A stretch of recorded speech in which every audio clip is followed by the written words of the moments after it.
Kita tidak heran kiranya masyarakat Kristian, masyarakat Hindu, masyarakat Buddha mengamalkan puasa. Yang mengherankan di sini, terdapat satu kisah di mana seorang lelaki yang bukan beragama Islam berpuasa tanpa berbuka selama setahun. Mari kita ikuti kisah ini.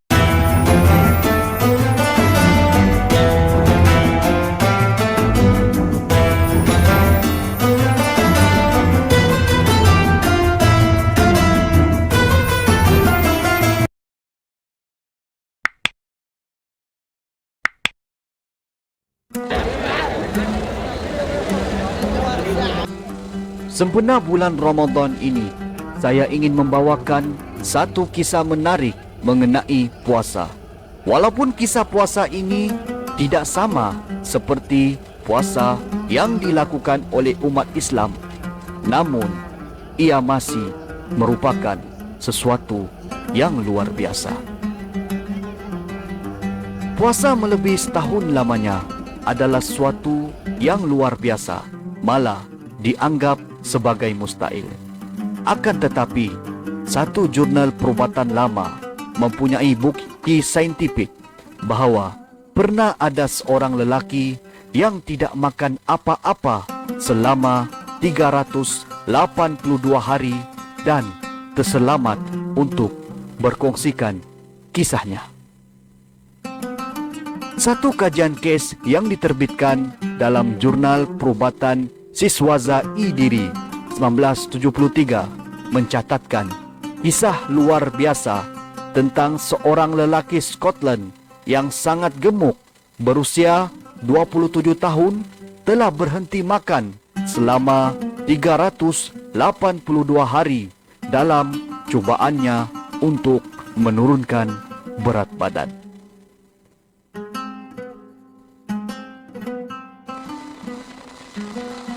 Walaupun hampir tidak tahan dengan keadaan ekstrim itu, namun lelaki itu kekal dalam keadaan baik dan berjaya mencapai penurunan berat badan daripada 214 kg kepada 81 kg. Menurut pada doktor di Sekolah Perubatan University Dundee, berat badan lelaki itu kekal stabil pada 88 kg dalam masa 5 tahun selepas menjalani puasa yang luar biasa itu. Salah seorang doktor yang mengendalikan kes itu menulis bahawa beberapa tahun yang lalu seorang pemuda gemuk telah tampil untuk mendapatkan rawatan. Pada mulanya, lelaki itu tidak berniat untuk berpuasa secara berterusan. Namun, sejak dia berjaya menyesuaikan diri dengan baik, lelaki itu meneruskan niatnya untuk mencapai berat badan yang ideal sehingga direkodkan dalam Guinness Book of Record 1971 sebagai puasa yang paling panjang. Lelaki yang bernama Angus Barbery itu tidak makan apa-apa makanan pejal dan padat. Sebaliknya, terus bertahan di atas tenaga daripada simpanan lemaknya yang banyak serta potasium, sodium dan suplemen ragi yang dianggap penting untuk fungsi biologi dalam badan. Oleh itu, setiap pergerakan ususnya sangat jarang berlaku. Doktor menulis bahawa proses membuang najis berlaku hanya setiap 37 hingga 48 hari saja.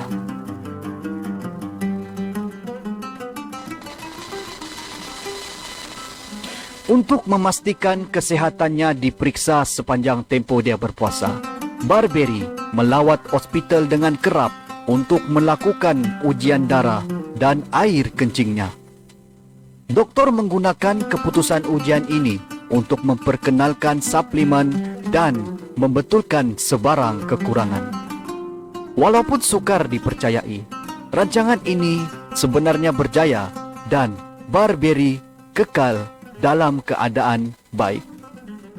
Menurut laporan itu lagi, Walaupun Barbieri mengalami masalah gula rendah dalam darah, tetapi dia masih bebas daripada sebarang gejala memudaratkan dan sehat untuk berjalan seperti biasa. Bagaimanakah perkara yang dianggap hampir mustahil ini boleh berlaku? Pada tahun 2012, seorang saintis Australia, Dr. Carl Kruszelnicki, menerangkan perkara itu dalam satu muatan di laman web Science Australia Broadcasting Corporation. Pada asasnya, Dr. Carl mendakwa bahawa Barbieri mampu bertahan dengan lemak yang tersimpan dalam badannya yang bertindak sebagai bahan bakar untuk tubuhnya. Dr. Carl juga menulis bahawa selepas 2 atau 3 hari berpuasa, majoriti tenaga kita datangnya daripada pecahan lemak. Molekul lemak memecahkan kepada 2 bahan kimia berasingan, iaitu glycerol yang boleh diubah menjadi glukosa dan asid lemak bebas yang boleh ditukar kepada bahan kimia lain seperti keton. Badan manusia termasuk otak boleh berfungsi menggunakan glukosan dan keton sehingga akhirnya kehabisan lemak. Menurut laporan daripada Chicago Tribune, pada masa itu Angus Barbieri tidak mempunyai makanan yang sesuai setelah tamat berpuasa 382 hari sehingga dia telah lupa bagaimana rasa makanan. Barbieri ketika ditemu ramai wartawan memberitahu bahawa dia hanya makan telur rebus, sekeping roti dan mentega. Barbieri juga memberitahu bahawa dia benar-benar menikmati makanan itu dan berasa sangat kenyang. Walaupun kisah mengenai Angus Barbieri ini adalah sesuatu yang menarik, tetapi ia menunjukkan bahawa puasa yang begitu ekstrim tidak disyorkan. Begitu juga dalam agama Islam. Satu laporan yang dikeluarkan Snopes mendakwa bahawa puasa yang panjang sangat popular pada tahun 60-an dan tahun 70-an. Namun, ia menjadi semakin dilupakan selepas banyak laporan perubatan dikeluarkan mengenai komplikasinya yang membawa kepada kematian.